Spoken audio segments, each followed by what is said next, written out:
संतोष देशमुख हत्या प्रकरणामध्ये सत्ताधाऱ्यांसह विरोधी पक्षाकडून धनंजय मुंडेंच्या राजीनाम्याची मागणी होतेच आहे आणि अशातच यावर अजित पवारांनी एक महत्त्वाचं विधान केलं। राजीनामा द्यायचा की नाही हे स्वतः धनंजय मुंडेंनी ठरवावं असं मोठं विधान अजित पवारांनी केलं। सिंचन घोटाळ्यावेळी आपल्यावर देखील आरोप झाले होते आणि त्यावेळी आपण राजीनामा दिला होता असं अजित पवारांनी म्हटलंय। पुरावा नसेल म्हणून धनंजय मुंडेंनी राजीनामा दिला नसेल असंही अजित पवारांनी स्पष्ट केलं।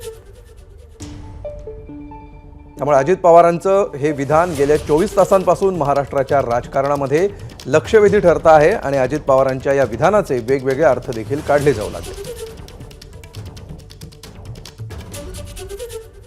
तो आरोप जर सिद्ध झाला किंवा चौकशीमध्ये देखील ते सुई तिथपर्यंत पोहोचली तरच आपण त्याच्याबद्दलची कारवाई करणार ना। काही जण आता तुम्ही प्रश्न विचारला, मग अजित पवार पाठीमागं 2010च्या का 11च्या दरम्यान तुमच्यावर सिंचनाच्या बद्दलचे जे आरोप झाले त्यावेळेस तुम्ही स्वतः राजीनामा दिला। जो तो स्वतःचा निर्णय, त्यावेळेस माझ्या सद्विवेक बुद्धीला मला ते पटलं नाही। दरम्यान राजीनाम्याच्या या मुद्द्यावर आमदार जितेंद्र आव्हाड काय म्हणालेत पाहूया। अजित पवारांनी त्यांच्यावर आरोप झाल्यानंतर स्वतःहून राजीनामा पुढे केला होता। नैतिकता ही कोणी तुम्हाला शिकवावी लागत नाही, नैतिकता ही काय पुस्तकातनं वाचून येत नाही, नैतिकता ही तुमच्या इनबिल्ट प्रोसेसमध्ये आहे। तेव्हा अजित पवार बरोबर बोलले, त्यांनी एक इशारा दिला किंवा मी दिला होता नैतिकतेच्या आधारावर। समोरच्यांनी इशारा आपला जेव्हा पक्षप्रमुख बनतोय की मी दिला होता, याचा अर्थ काय, तर तू दे।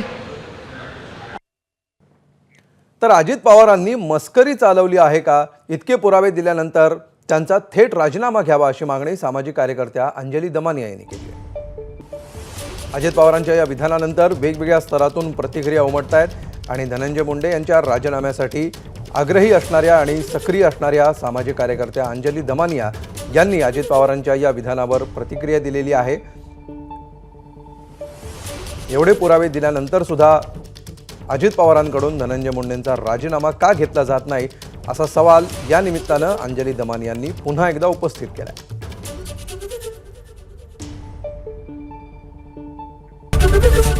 एबीपी माझा, उघडा डोळे बघा नीट।